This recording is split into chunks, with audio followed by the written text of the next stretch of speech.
Hello, everyone. Thank you for tuning in and joining us for today's webinar, Transforming Agriculture Education. I know this is going to be a very special conversation about using the Freight Farms technology in a school setting. My name is Caroline Katsaruis. I am Freight Farms Director of Marketing. And for those of you who aren't familiar, our mission at Freight Farms is to build accessible and modular vertical farming technology that empowers anyone to grow fresh food in their local communities, wherever that may be. And you'll be able to see how you can integrate this technology into a classroom today. And joining me is Justin Smith from Floyd County School of Innovation, and he is an agriculture teacher at FCSI and an FFA advisor. Hi, Justin. Hey. Thanks for joining us today. I'm super excited. Yeah, me too. Great. So we're going to cover a lot.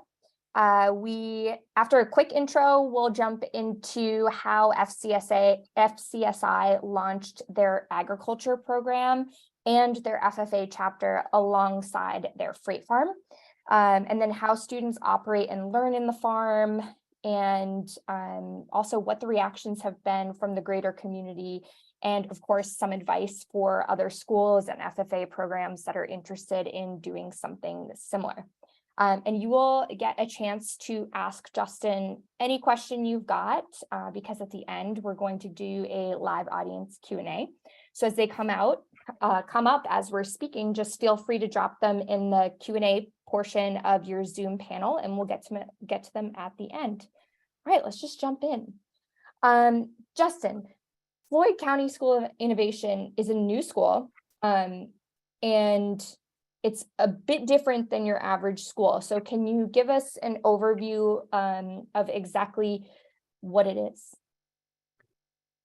Yeah, so basically we focus on career and technical education along with STEM, science, technology, engineering, and math classes.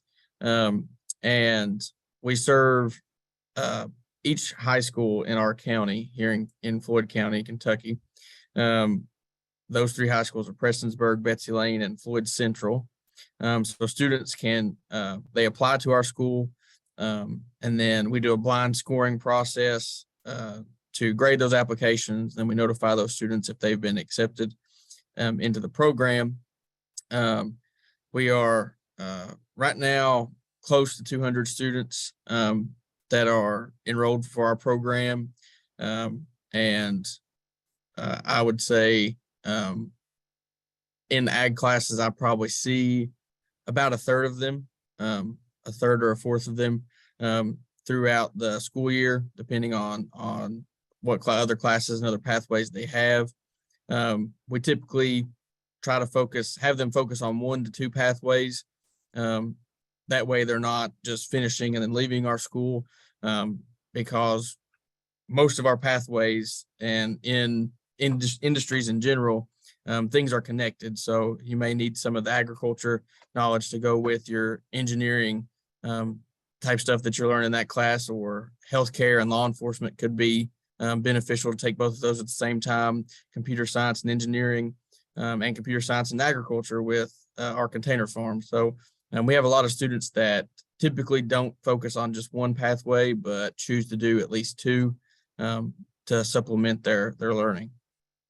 And what need were you seeing, or was the school kind of filling when it opened up? Yeah, so they hired me in 2021, so the second year that the school was in existence, to bring agriculture back to the county, the agriculture program. And I think FCSI is filling the role of career and technical education and STEM learning in the county. We also have an area technology center, and some of our classes differ in certain areas. But I think as far as the agriculture program goes, everybody needs to know where their food comes from, how to grow it on a local level. And students here get to see that and get to grow our food that goes into our cafeterias, goes out into the community, and see the whole process from seed to harvest. and get to be involved with technology that's new and groundbreaking in agriculture. So it's a super cool opportunity for them. Awesome. So you mentioned that you were hired in 2021. Let's talk about your background a bit, and then we'll dive more into your role. Yeah. So I was in FFA in an agriculture program in high school. And that led me being super active in FFA to want to become an ag teacher because I had two really good ag teachers that helped me get to where I am today. And so I want to do that the same way for my students. And so coming out of high school, I enrolled at the University of Kentucky in the agriculture education program. And I continued to take classes from there. In May of 2021, I graduated with my Bachelor of Science in Agriculture Education, and they hired me straight out of college. They wanted to start an ag program. I wanted to be a teacher in an ag program, so it fit very perfectly. And Justin, pretty much you're one of the few people that actually go directly into what you studied. It's fantastic. Congratulations for doing that. Thank you. Yeah, it was just very, very blessed and lucky all in one to have them at the same time I'm graduating, want to start an ag program. And I'm from the area. I'm not from Floyd County specifically, but getting to come back close to home, it's a very unique and good position to be in. Yeah, so that's fantastic. And it didn't occur to me to ask until just now. Does your family have any agriculture background? Like, did you grow up on a farm or? Yeah, so that's the real interesting part. One of my ag teachers was my second cousin, and so I got into it that way, kind of almost a family thing. But my grandpa, he had always raised pigs and chickens and had a pretty big garden. But other than that, really, not much of an ag background growing up, other than the days that I would work with my grandpa. So. And that's the beautiful thing about FFA and agriculture programs all across our state in Kentucky and the country. Students nowadays don't have to particularly have an ag background to get involved and have an interest and passion for agriculture. So it's kind of a good thing. Ever since I discovered FFA, I have just felt like I missed out on an opportunity, but I ended up in ag anyway, so it's fine. I won't hold a grudge. Okay, so let's talk about, you were just talking about, you are from Kentucky. Agriculture is obviously a big industry in the state. But interestingly enough, Floyd County was one of only 5 of a total of 120 counties to not offer an agriculture program. That's like wild. Yeah. So, and the counties that weren't offering the program, agriculture programs, were mostly in Eastern Kentucky, which is where I'm from. So I was really, when I came out of college, and like I said, it was a lucky situation, but I was really hoping to return home and try to start a program. That was my goal anyway. And so it blended so well with Floyd County. And there still are a few counties in Eastern Kentucky that still have yet to start an ag program. But agriculture in Kentucky is a strong industry, like you said, from east to west, and even in the middle and central Kentucky. There's agriculture all over the place. Mm-hmm. Sometimes in Western Kentucky that the scale is much larger compared to what we do over here in Eastern Kentucky, but agriculture is a super important thing. And like I said earlier, knowing where your food comes from, having a local source is super important. So. And I also found it interesting. So you mentioned before that FCSI wanted to start an ag program. And I don't know why this is very ignorant of me, but when I picture Kentucky, I feel like there's plenty of land.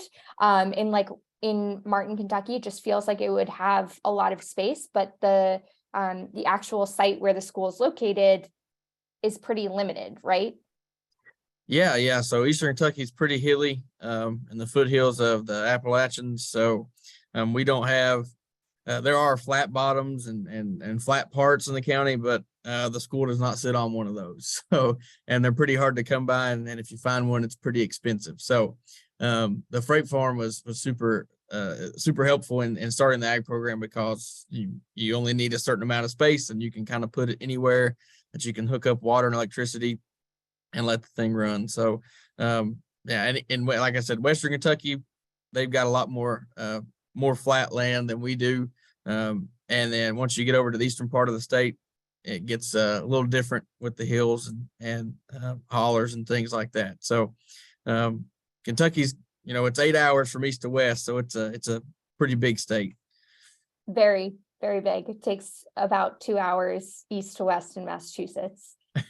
Awesome. Okay, so the actual freight farm on FCSI is like smack in the middle of campus, right?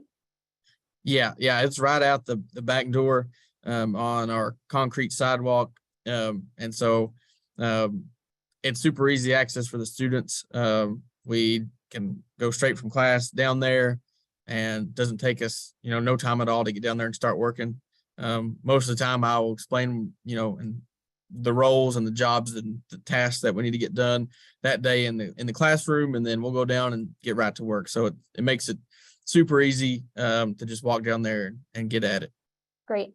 And the school actually procured the funds via a grant, correct? I believe so. My principal, Miss Crace, and our career and tech coordinator, Miss Isaac, they started that ball before they knew my name. And so as I was graduating college, they were already trying to search for ways to get a container farm and start an ag program. And I was just lucky enough to be connected with them and kind of get this thing rolling after it got to school. So yeah. Perfect. So you started in the fall of 2021, I'm assuming, or maybe even the summer. And then the farm arrived in November. Is that right? Yes. Yeah. So I started July 1st, 2021, and kind of got started that summer before students were in, trying to I worked summer school to meet some of the students that I may have, and then trying to get my curriculum ready for school as a first year teacher. And being a first year teacher is a little more nerve wracking, and trying to figure out, all right, I'm in it now. I've had all these classes. Let me see if I can pull something from those college classes to help me out. And then in November, up to November, we had pretty good class time, and I'd been talking about the container farm, so students were excited. Once it got here, they used a crane to load it, and they actually lifted it over part of our building to set it where it is, which was a pretty cool process. And then once it was here, got a little bit of training, and we kind of hit the ground running, trying to start growing lettuce in there. So, did you know about container farming before they introduced it to you when you got this job? I had heard things about it. I wasn't really familiar. I'd never been in one. And I had heard of my mentor teacher. So the way we've kind of got it set up with Kentucky ag programs and FFA, when you come out of college as a first year teacher, they set you up with a mentor teacher that has many more years of experience than you do as a starting teacher. And luckily my mentor teacher had also gotten a container farm. It was not the same model that we have, but he had just had experience, so we had that in common, and he helped me a ton getting started. His name was Mr. McKinney up in Moorhead and Rowan County, and so he helped me out a ton and gave me a lot of good advice during my first year of teaching. So that's great. Because I can only imagine it's your first year, like you said, it's nerve-wracking. And then in addition to that, here is this large piece of equipment that you're not familiar with till you start running. But you've done so well. It's really impressive. Okay, so you are basically hired specifically to do this job. Do you feel like it's important to have one dedicated person at a school that really takes ownership over the container farm? Yeah, I think it's important to have somebody that's going to be in charge of it, in charge of the project. because they have to kind of oversee and check and make sure, even if they're not doing all the work, that students are taking part in that and getting all the work done that needs to be done. And so for our school, that's me. I'm pretty much only one that knows exactly how to run the whole entire system. As my principals picked up during sometimes that how to turn the water on and all this stuff, but for the most part, it's just me. And I also try to teach my students and show them as much as I can about the whole system, because in the event that, I'm out sick one day and we need to fill the tank, instead of me having to come to school, I can let one of my students know, one of my upperclassmen, senior, junior, FFA officers, that, hey, you need to go out there and fill the tank. It's low, and they can do that. So I try to make sure that they also get that knowledge as well. That way it's more of a group effort, although I'm the lead, and it's important for a school to have that type of lead. So tell us about what that learning curve was like. How quickly did you ramp up to growing at full capacity? Yeah, so we started slow just because we got it during my first year teaching, and I really wanted to focus on classroom instruction and making sure that I was doing everything in the classroom that needed to be done, establishing relationship with students and rapport, letting them get to know me and my style of teaching before we kind of started hitting the ground running with the farm. But from the very beginning, we went ahead and sowed seeds and tried to go ahead and let things get started just to see how the process worked.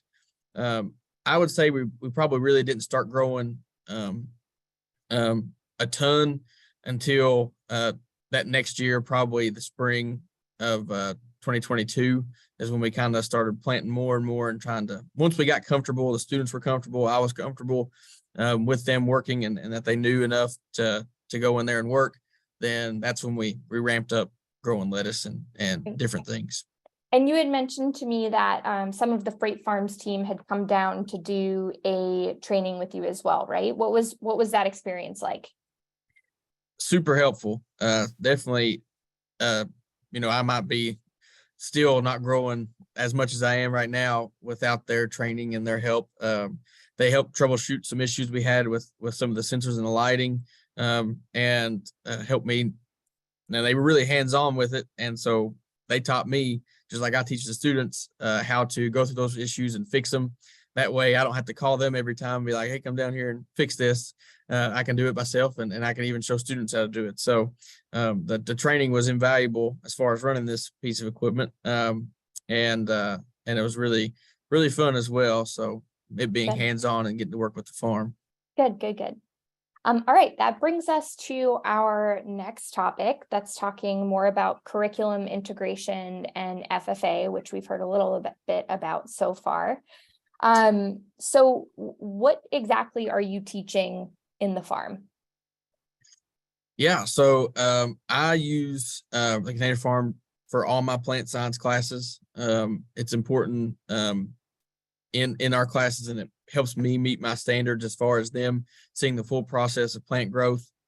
So I use a mix of curriculum, mostly through ICEV, which is they make some curriculum and allow students to get certified through that curriculum in plant science.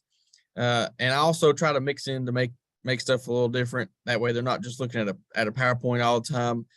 My own stuff from college that I've had in classes and PowerPoints that I've made, just to make sure that, again, I keep stuff fresh and new for them, because most of you all can relate, sitting in school staring at the board or staring at a TV screen the whole time put you to sleep pretty quick. So the container farmer is also good for that as well. We can switch it up as I go over stuff.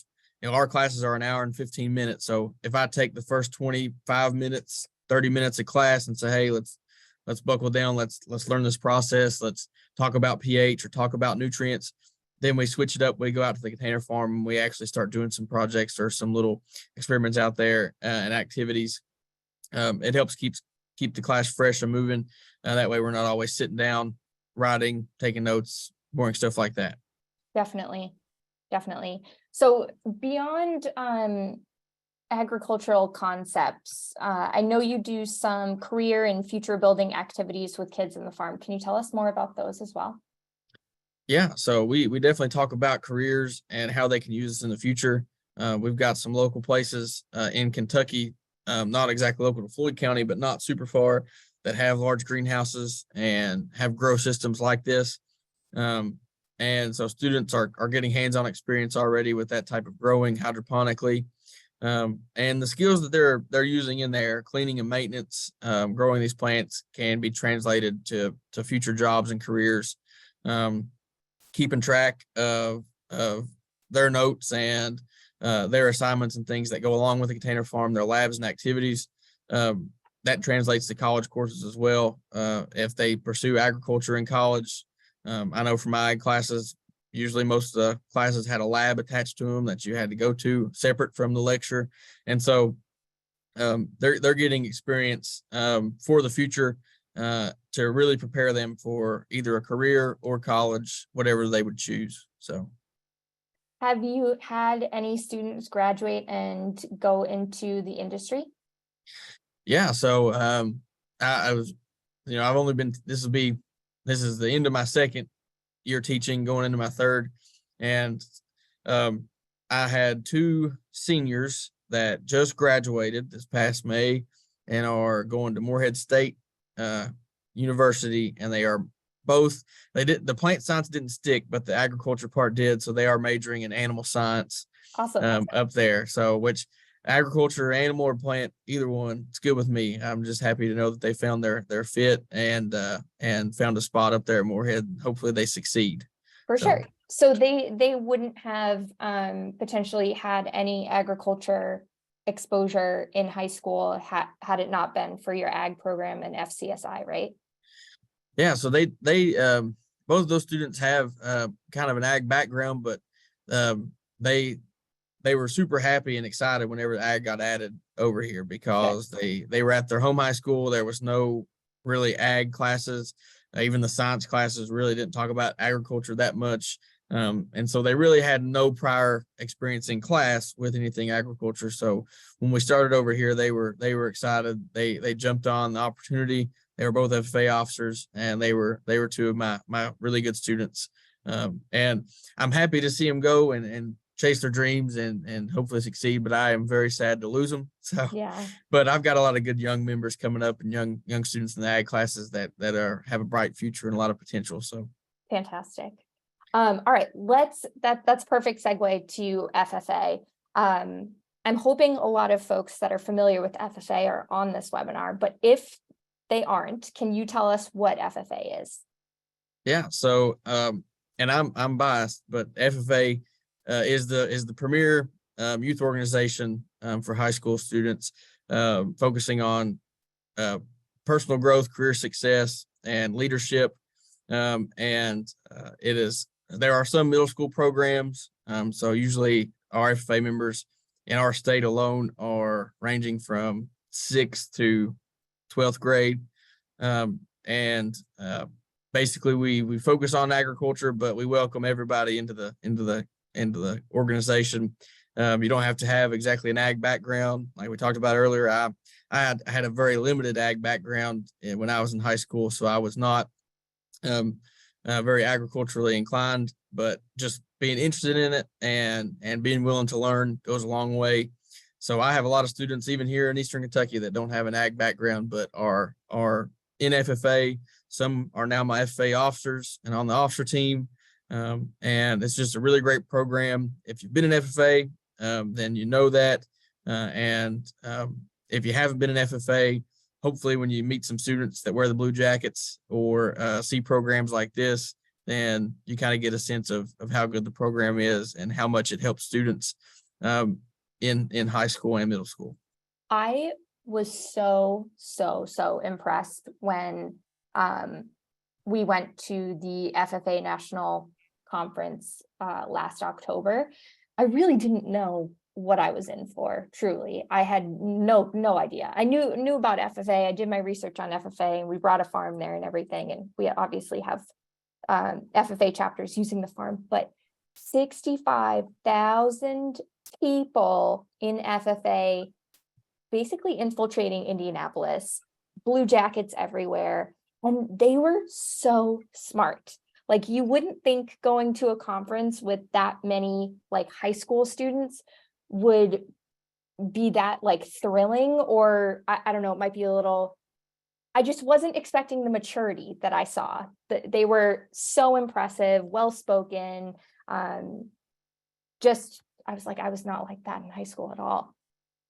Yeah, so we just got back this last Friday from our state FFA leadership training center. We call it just FFA camp, but our camp director was talking about that in one of our evening meetings. As you know, a lot of people have some quarrels with today's generation of students and kids, but when you meet FFA members and ag students, I think that there's definitely a difference in our students compared to some others. So, and again, I am biased saying that, but I do think it's true. I So, now am biased as well. I fully support that. And we did a case study video on FCSI featuring you and a bunch of the other FFA students and students just participating in the ag program. So I think we'll probably put that in the chat for anyone to pull up and watch later on, because you'll actually get to see how well-spoken and well-rounded these students are. It was just so impressive. Okay, so there was no FFA program at Floyd County. Was there one in Floyd County in general at another high school, or? yeah, so they had agriculture classes in an FFA chapter in I'm wanting to say the middle to late 90s, and then they had closed it down for whatever reason. And so in 2021, that was the first year it was back. So it had been on a long hiatus, and it pretty much is like starting from new, because the people that know what FFA was in the county, they're a little bit older, and so they're not the students that I'm targeting to bring into classes. And the students that were coming in, they were like, yeah, my grandpa knows what FFA is. And so it was like, okay, well, I'm your ag teacher and I'm not that old. So, but yeah, so it was an interesting experience, but now that it's back, we're hoping to keep it here for a long, long while, because like we've talked about here just a second ago, it's a very beneficial program for students. Mm-hmm. And you, at FCSI, they did animals with their FFA program, but then with the container farm, you were able to offer that kind of like plant science component.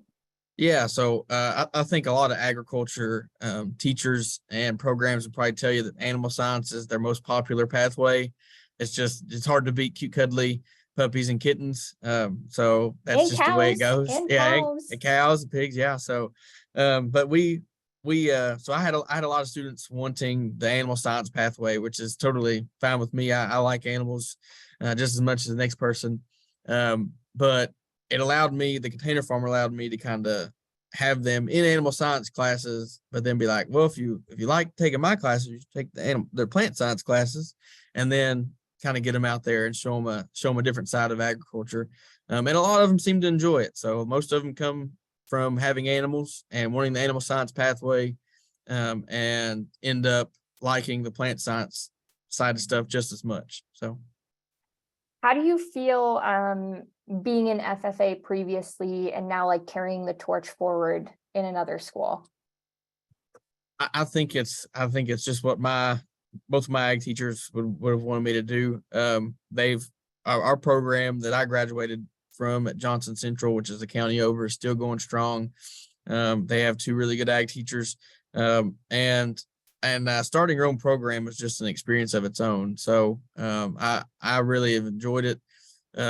And I keep in touch with my ag teachers still. They've come to check it out, see the container farm, offered help when needed. So I think it's important too for young teachers to get away from home, at least their home high school they graduated from, because a lot of people are still going to know you, and so they may still treat you as a student at times. So being in a different district has helped me a lot, because they didn't know me at the start and I didn't know them. So it was a great chance to get to go somewhere a little new and start something fresh. So awesome. Do you know if you all are going to be at the national conference later this year? I've got a few students that are really wanting to go, and I've told them that this is a student-led organization. I'm only one man, so as far as FFA goes, so they got to bring me some plans for some fundraisers, and I've got to get those approved, and we'll see. Hopefully, we will be, but it'll be up to the students. They got to put in the effort and the hard work. So. Tell them I said they need to come and work hard to get there, because we will also be there, and I would love to have them by the Freight Farms booth just to talk to other FFA students about their experiences. Yeah. If we get to go, we will most definitely be stopping by. Good. All right. So we've talked a lot about the curriculum. We've talked about FFA. Folks are probably wondering, okay, this thing is a big piece of equipment. How exactly are you running it? So with a lot on your plate, managing a farm and a classroom, how do you kind of balance all of these roles? Yeah, so that's where an agriculture program comes in handy, because not to knock any regular science teachers or biology teachers, because you all could definitely run this thing if you wanted. But I think in those core classes, it's a little harder to fit into your curriculum, whereas an agriculture program, it fits right in. And so managing class really is at the same time managing the container farm, because I teach a greenhouse technology class, and we don't have a school greenhouse. We've got the container farm. So that's what I teach that class with. And they pretty much are in charge of it. Once I get them started through about the first month, and get them to learn kind of all the systems in there and how everything works, they're pretty much running the whole show. Same, I've got a landscape, turf and lawn class, and although we're focused more on landscaping, they're also helping to grow plants, because growing the plants, you may not be doing landscape work as your career, but you may be working for a nursery or somebody that grows those plants and sells them to the landscape companies or things like that. So my classes benefit tremendously off the container farm and having the opportunity to incorporate that into the curriculum. As far as managing it goes, we try to make sure we've always got something growing. We're not as a school, we try to run it as much like a business as possible, but the bottom line for me is, as I'm not here to make $1 million off of this thing, and that would be nice, but it's for the students. It's for them to learn and grow. That's what I'm focused on. And so as long as they're learning and taking part in this, then as long as we're kind of breaking even, able to buy supplies, then we're good in my book. So that's the management kind of side that I focus on, just making sure our students are involved in it and they are learning the most they can through the project. Great. And you mentioned that you get some extra helping hands with the FFA students, right? Yeah. So like everything, FFA is not for everybody. So I'll have students in my agriculture class that don't want to participate in FFA, which is totally fine. And they still get to work on the container farm just the same during the school day. But this summer, like I said, I'm one guy, so I can't harvest a whole container farm by myself. I could, but it would take me a long time. So I usually recruit them, my FFA members, to come in and help during the summer, probably 4 or 5 times throughout the summer, to harvest, clean, manage the container farm, and help out where needed. We're actually going to harvest lettuce tomorrow, and I've already called some local businesses and tried to peddle some lettuce to them. So I've got a couple orders. So I gotta make some more phone calls after this. Great. I did see someone's question in the Q&A asking about what you do during like school vacations and the summertime. So you ramp down a little bit. That's what I'm understanding. Yeah. So that's the good thing about the container farm.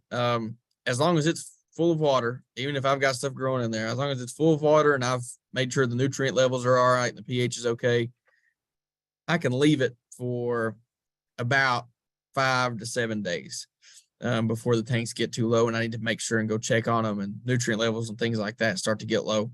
So plenty of time for a vacation or anything like that, week long getaway or something. But as far as summer goes, we still try to grow throughout the summer, trying to get this lettuce out locally to our community as far as restaurants or local hospital cafeterias or anything like that. So we still try to work through the summer. Plus, as an agriculture teacher in Kentucky, I've got an extended contract. So part of that keeps me here working, managing our school facilities and going on trips with students like FFA camp, FFA state convention, professional development trainings, things like that. So I'm here anyway. Keeping it running is just a part of the job. Nice. That's great. You already kind of just teased this a little bit, exactly like where the produce is going, and how that's actually supporting operations in the farm. But before we even talk about where it's going, what exactly are you growing? Yeah, so we focus mostly on lettuce. That's where we've found that to be the best for us, just growing lettuce. And we've messed with a couple different varieties. They're on the screen. We've grown Tropicana, Butterhead, and Salanova. We have tried some experimental stuff with class, the greenhouse technology class I was talking about that I teach. Last year, I let them pick a couple crops to grow and just to see, because that's part of learning, seeing like, hey, does this do well? Does this not do well? And I'd rather mess it up here than at home, or see those type of crops here and be like, I don't really think I want to grow that at home in my garden or raised beds. So we grew some carrots, a smaller variety called Atlas carrots, and they're just like a small rounded off carrot. And we also grew some bunching onions. The carrots did okay, and the onions didn't do too great, but they weren't terrible. We put kale in there right now. We've got kale in the container farm currently. We're going to see what that'll do. And then one of my students has had some strawberry plants that are going to be given to her. And so we are going to try strawberries just to see what happens. So like I said, we like to experiment with it. We focus on the lettuce, and that's what we dedicate most of our container farm to, but we'll do a column or two of random stuff every now and then just to see what happens. Yeah. And if it works, then it works. So great. And it's always fun. Like we're currently experimenting with purple tomatoes in our farms right now. And then in the last fall, we did miniature pumpkins. Didn't think pumpkins could grow, but they can, like the small ones for decoration. They were great. There was like 10 or so per panel. I was really impressed. But it's always fun. I feel like the students get into the experimental crops. Oh yeah. Yeah. All right. So, you mentioned that you have, put out some feelers for restaurants and hospitals, and then the cafeterias. So just talk to us about the process of kind of running it as a business. Yeah. So I try to, and when school's not in session during the summer and during breaks, I try to sell lettuce to whoever will take it. So we have a Facebook page. We post on there when we're at school, or I'm at school, and people can stop by to pick up and buy lettuce. Schools also have a lot of rules about finances and things. So you got to really work with your finance folks, make sure, turning money in on time and keeping track of it and things like that. But our local businesses, restaurants, hospitals, and things have been super supportive. Usually when I call, I just got to give them enough notice, and if they haven't ordered off, their regular truck or the regular shipment of supplies, then they'll normally buy. And even if they have, sometimes they'll just say, give us a box or give us a couple pounds, and we'll just try it out on the salad bar and see what happens. So it's been great to have that support from local businesses and restaurants. For sure. And then so you're using that revenue basically just going back into the program. Yeah. So it's all staying with the students in the school. We use most of that money to buy more nutrients, more grow plugs, seeds, anything we need in the container farm. We also use that to support our FFA chapter as far as trips and contests, camps, conventions, anything that we would need extra. But the majority of it does go right back into the container farm. So we try to keep it there. Fantastic. All right. Well, I'm curious what people are saying about the farm. Yeah, so we do regular tours up here for middle schools in our county, so they can kind of see when they're thinking of applying what's going on up here. Normally, their teachers come with them, and there's still a lot of people in our county and in our school system that don't know we're up here yet. So there's still people learning and finding out and coming to see. We do a lot of open houses and community nights and things just to show off what we're doing and what our students are doing in class. And it's been a pretty good reception as far as the container farm goes. I think people think it's cool, think it's interesting. They are always impressed by the quality of lettuce that we have in there. And we've got, like I said before, a ton of community support from people that have been up here and bought lettuce from us before. So That's so great. I'm just looking at this picture. The lettuce looks absolutely fantastic. Definitely have got some ag experience and experts growing in here. yeah, well, like I tell everybody, they like to put the spotlight on me, but it's the students. I mean, they're doing the work. I tell them I teach them in class, tell them what to do, and they put in the work, the hard work and the effort that goes in behind all of our crops and stuff we do in the container farm. So they are definitely great students to have in class, and we've done some great work this summer, and tomorrow hopefully there'll be some here to help me harvest some of this stuff. That's incredible. All right. Now, this whole entire webinar has obviously been full of advice for schools and FFA programs, but any more off the top of your head that you want to share? Yeah, I just think that as far as advice goes, it's if you can get one, it's definitely a benefit to our program, especially if you're in an area like where we're at here in Martin, where you've not got a lot of space. This is something that can go pretty much anywhere. You don't need much room. And there was even talk before we settled on the sidewalk about trying to see if it would go on the roof or somewhere else. That way it wouldn't take up that much space. So advice, I'd say just be open-minded about it. Students will definitely jump right in. That was my biggest worry when we got started, was I don't know if students will enjoy this. I'm not sure if they'll like the plant science side of stuff, but they jumped right in. They were ready to go as soon as they got here. So any worries that you have about students being involved, if you can give them the materials and teach them and show them how to work in it and how to work everything in there and all the systems, they'll be in there and they'll be doing most of the work, and you can just stand back, watch, and assist where needed. So Great. I think that's perfect. All right, let's jump into the Q&A. I know we've had a bunch coming through so far. All right. So I'm interested to see, just because FCSI doesn't have necessarily like a soil-based farming program, but this question is, what are the biggest differences in curriculum and production when you are teaching agriculture in a container farm versus in ground? And do the students apply this knowledge differently after they graduate? yeah, so we another grant that I've applied for, just a local one, it was for $500. We bought raised bed materials for that. And so that question's a great one, because that was one thing after we got started with the container farm. I was like, I really don't want them to just be singularly involved with one way of growing plants. And so we got the raised beds, and we've got them growing now. We've got tomatoes in the raised beds right now, actually. And so I try to make sure that they are getting a well-rounded education and view of plant science in the classroom. Most of the skills that you would have in a greenhouse could translate to a container farm, back and forth between each other. And then those skills can also translate to growing in the ground in soil in a raised bed or in a garden plot.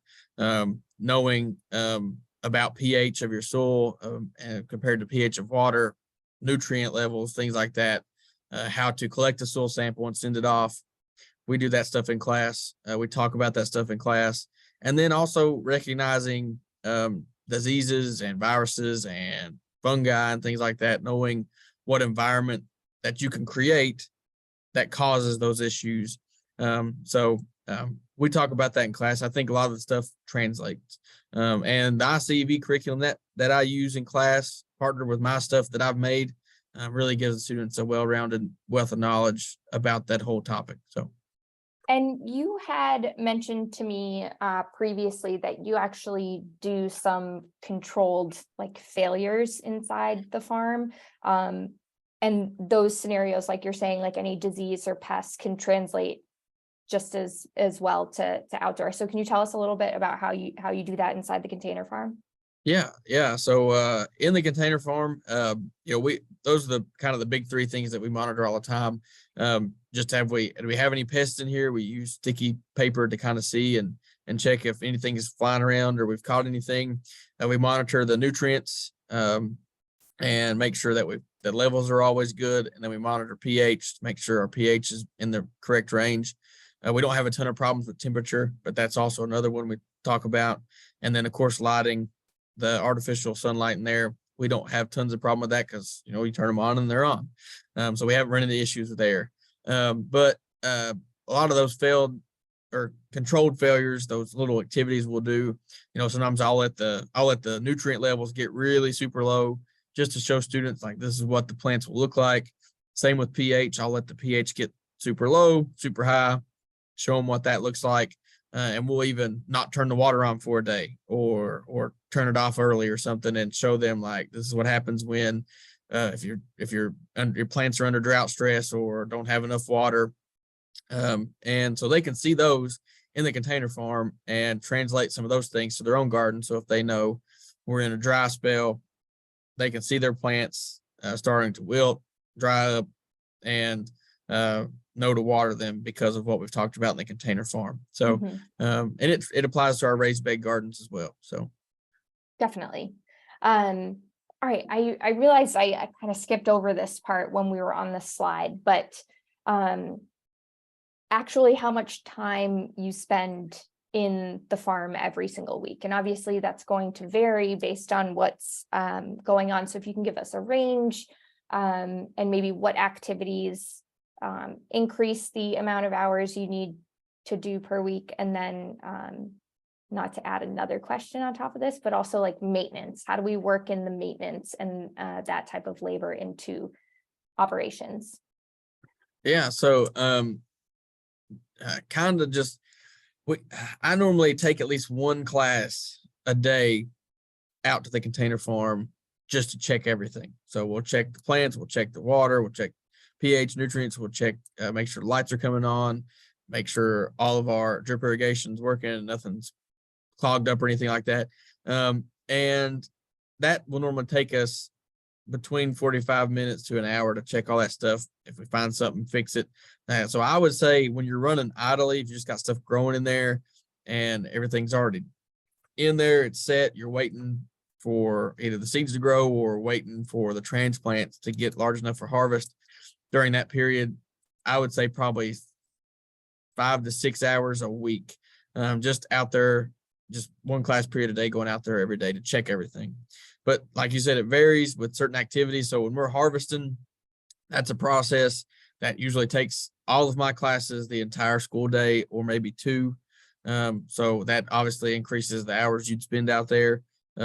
If we're doing a super deep clean, trying to get some of the algae out of there, or just draining the tanks, put new water in because it's been too long since we've changed water over, then that can take a lot of extra time as well.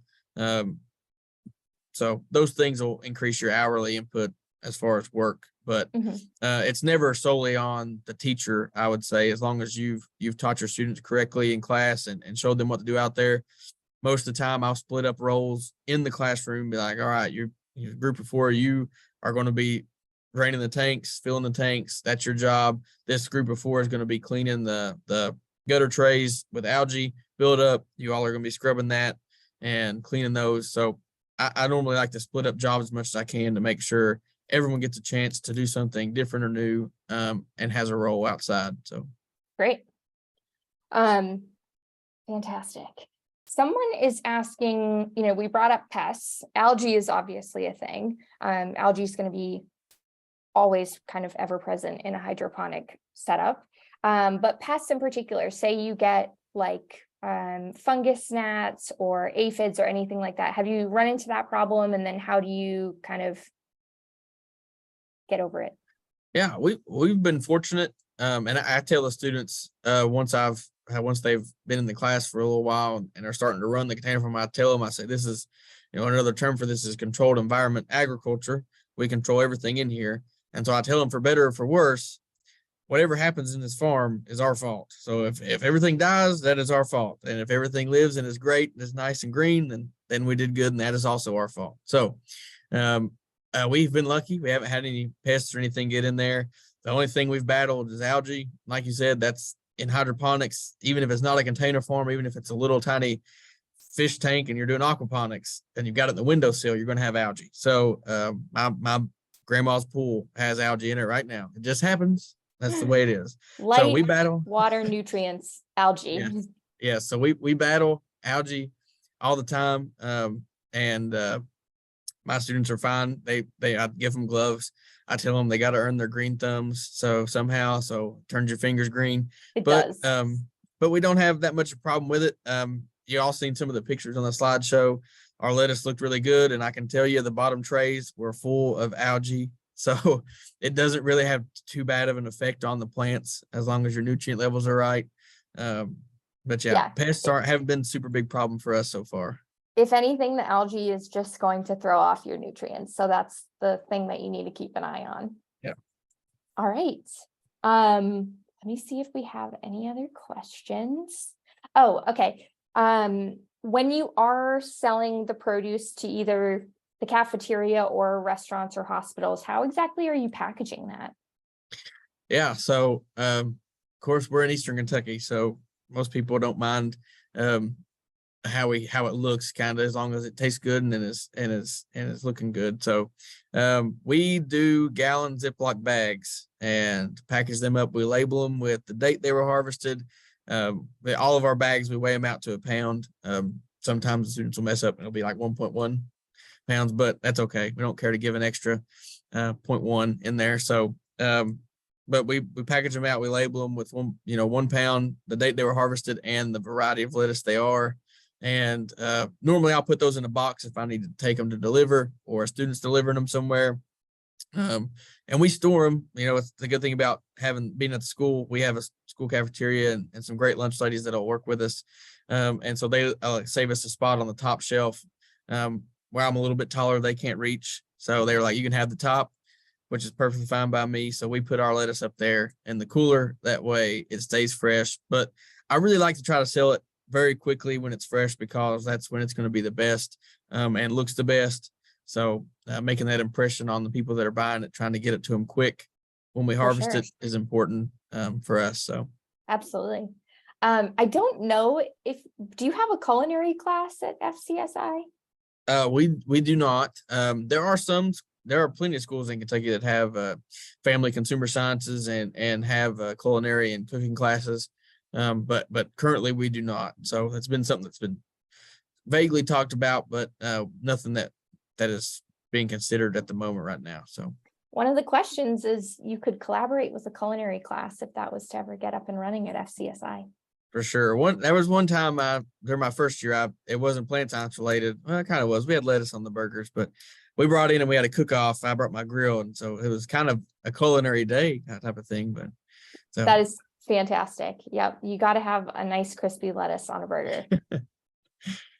Awesome, Justin. This was so well-rounded and super helpful conversation. We had a lot of great questions. I really appreciate you taking the time, and I know everyone that's listening did as well. For everyone that is listening, this is recorded. We'll send it off to you in a couple days. So if you missed anything, you can catch up with that. And Justin, how can people keep up with FCSI? Katie just put it in the chat, but tell us how to stay in touch. Yeah, so we've got a Facebook page, FCSI FFA. We post tons of pictures of our lettuce. We post about what's going on in class. our most recent posts are about FFA camp and what students were doing there through Kentucky FFA. And so if you want to keep up with us there, you can. And that's pretty much the main way we get information out as far as our FFA chapter goes. And then, yeah, I guess should I give my email in case they have any other questions, or? If you want, careful. I don't mind to. They might flood your inbox. It'll be all right. I go through them. My email is justin.smith@floyd.kyschools.us. So if you're going to email me about the container farm, please put that in the subject. That way I don't just delete it automatically because I don't know your name. So throw that in the subject line if you don't care. But if you got questions or anything like that, then you can let me know. So. Fantastic. Thank you so much, Justin. And everyone definitely watch the case study video. It is so fantastic. You'll get to see the students. You'll get to see more inside the farm. And Justin, hopefully I'll see you at the FFA convention in November. I hope so. Fingers crossed. Thank you again. I'll talk to you soon. See you. Bye.